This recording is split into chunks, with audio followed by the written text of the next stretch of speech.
Hello mga mi, and welcome ulit sa aking mini vlog ng Buhay Nanay, affiliate / content creator.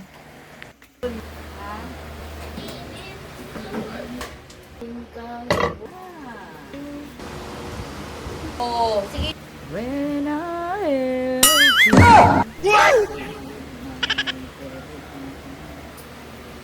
Kain na! Uy, kakain na! Isang taon na nga ngayon, simula nga na nag-viral yung Pecha de Peligro nating budget ulam. So, ayan nga yung lulutuin ko ngayon for today's video para nga bigyan niya ng tribute. Oh, di ba may pa-tribute? May pa-tribute yun. Pero bago yan, magliligpit-ligpit muna ako dito sa bahay dahil sobrang kalat na. Pag-affiliate ka, asahan mo mga 5 minutes mo lang makikita yung bahay mong malinis. Ganon. Yung tipong kalilinis mo lang, tapos after mga ilang segundo, kalat na ulit. Hindi ko nga lang pinapakita sa inyo, pero yung mga natatanggap ko mga pre-sample, hindi ko na alam kung saan ko paglalagay. Tapos tuloy-tuloy pa siya nadadagdagan dahil yun nga yung trabaho natin as an affiliate. Kailangan natin kumuha ng mga pre-sample. Kaya naman yung mga ibang pre-sample na natatanggap natin, pinamimigay ko na lang o di naman kaya pinaparapol ko. Pero bukod doon, hindi lahat ng mga pre-sample na nire-request ko is na-approve. Kaya naman minsan talagang bumibili talaga ako. At alam nyo ba kung ano pa yung binili ko, yung pa talaga yung nagte-trend, yung pa talaga yung humahataw ng sales. At hanggang ngayon nga, nagge-generate pa rin siya ng sales.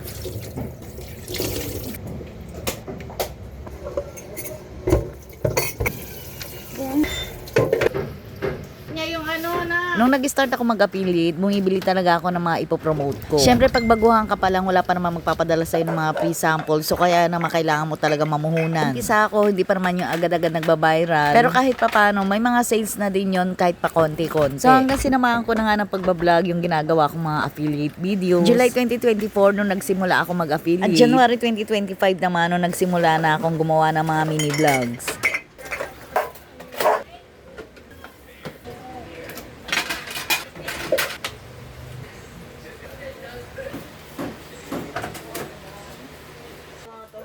Kumbaga yung mini vlogs, yung ginawa kong way para nga mag-trend din yung mga ginagawa kong mga affiliate videos. Kumbaga kasi hindi pwedeng puro affiliate videos lang yung gagawin natin. Kailangan meron ka pa rin gagawing iba. Yung iba nga gumagawa ng mga tutorial. Yung iba naman gumagawa ng mga advice kung paano nga maging isang affiliate. At kung paano nga maging isang successful na affiliate. So ako naman, dahil hilig ko nga din gumawa ng mga mini vlogs, so pinurso ko na lang nung din. Nagsimula ako seryosohin na yung paggawa ng mga mini vlog, as in tuloy-tuloy yung dire-diretso, consistent, araw-araw, walang mintis. Kasi sabi ko one day, isa sa mga videong gagawin ko magba-viral din yan. Tapos alam nyo ba na habang ginagawa ko yung mga video na yon, tapos ipopost ko siya, nag-betray ako. Sabi ko, Lord, alam ko nakikita mo yung pagsusumikap ko, paghihirap ko at pagtsatsaga ko. Bigyan mo ko ng kahit isang viral video lang, kahit isa lang ang sabi ko. Alam nyo ba ang sagot ni Lord? Hindi lang isa ang nag-viral sa video ko, dalawang magkasunod nag-viral yung video ang ginawa ko. O di ba?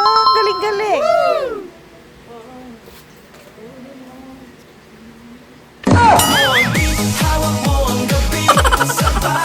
At mag-iisa na tayo. Tapos natin sumayasayan ng gano'n. Mag-iisa na tayo. Nag-start akong gumawa ng mini vlog January 2025. March naman ng 2025, nag-viral nga itong niluluto ko nga yung Pecha de Peligro. O diba ang bilis, 2 months lang may nag-viral na sa aking video.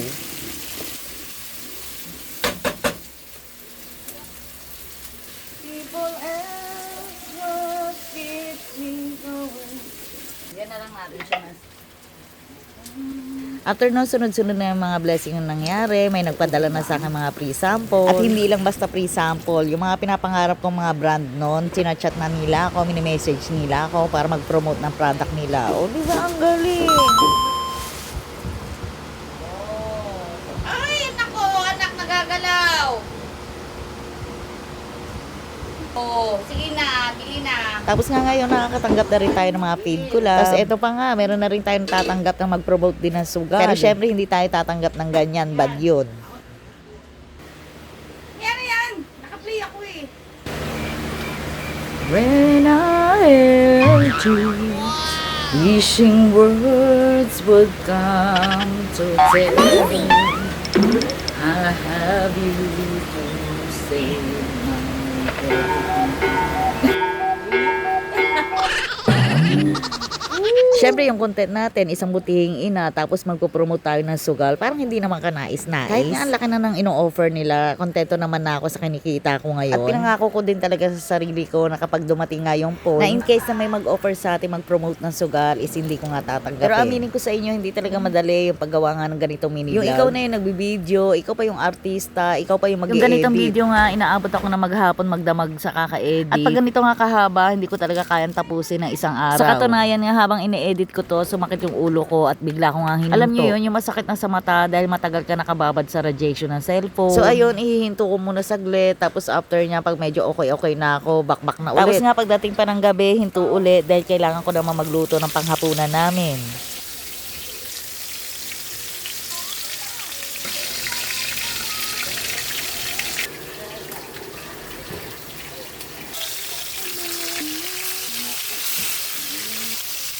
Sa panahon ngayon, walang madali. Kung gusto mo talagang kumita, lahat ng bagay pinagsusumikapan, pinagtsatsagaan. And when the time is right, papaldo ka din. Ganun talaga eh, walang madali, mahirap, pero once na nga na nagbubunga na yung mga pinaghihirapan mo, ay nako, ang sarap sa pakiramdam. Kaya sa mga baguhang affiliate dyan, siguro nga hindi nyo pa time, pero wag kayong mainip, darating din yung right time para sa inyo. Kain na. Uy, kakain na.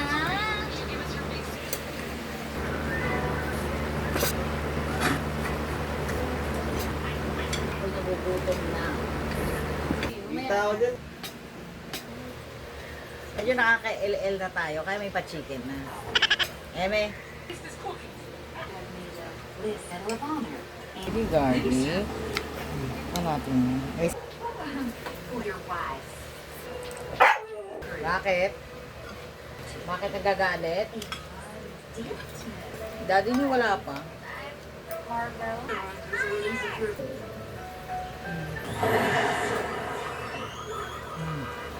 Hindi ang asawa. Kain na, ako nagluto. Kain ka na? Ba't ka pa ng shoe?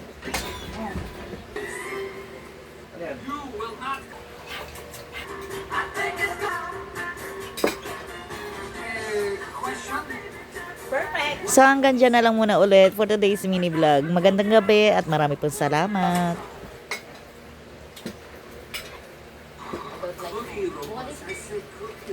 Bambol nga,